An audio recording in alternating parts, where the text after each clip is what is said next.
parking lot is. 100 years later, no park was ever built on that land. Thank you so much for sharing this detail, because I know I was following this in real time while you were working on the case, and even still, a lot of these facts were not included in the narrative, so I think it's really important that you get that word out. I want to take a moment just to detour. We know this isn't the end of the story, but I think it would be helpful to provide some context on your background and how you even got involved in this. Thanks. So in terms of background, I grew up in a town called Chino, which is about an hour east of here. Chino today is very different from how it was when I grew up. When I grew up in Chino, there were more cows than people. There were two things in Chino when I was growing up. It was dairy farms. It was like the largest dairy farm area in California. And the California Institute for Men, that's not a fancy boys' school. It's one of the largest prisons in the state.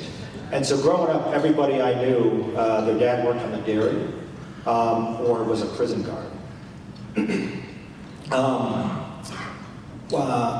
I didn't know my dad growing up. He left, I was 5 years old. I had a 3-year-old sister, a 2-year-old brother. He left my mom, so I was raised by a single mom. My dad's African American, my mom's white. She remarried when I was in middle school. I didn't end up meeting my dad, probably until I started college. So I grew up in a white family in a Mexican neighborhood. And I won't, I'll never say that we grew up poor, just because psychologically it didn't feel that way. But we were on the southern side of working class, growing up.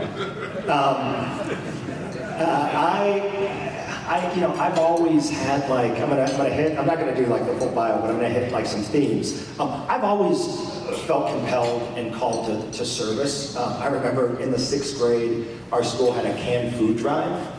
I didn't know what that was, and I didn't understand the syntax, like canned food drive, like where are the cans driving to? Like, so they explained to me, like, oh, it's canned food. So I heard about it, so I went home, I opened our pantry, I took every can out of that pantry. And then I went in the garage, and I got my wagon, and I walked the block, and I took every can out of every neighbor's pantry.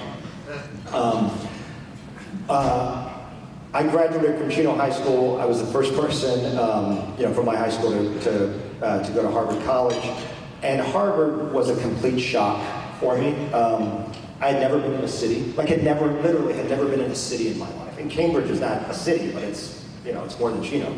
So that was weird. I had never been around cold weather. I remember freshman year, I had to go to the financial aid office and get $200 to buy a coat. I had never been around black people.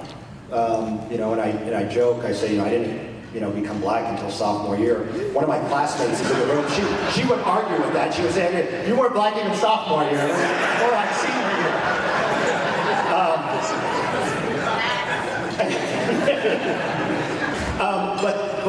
But the biggest shock of going to Harvard was the wealth. I had never been around anybody with money.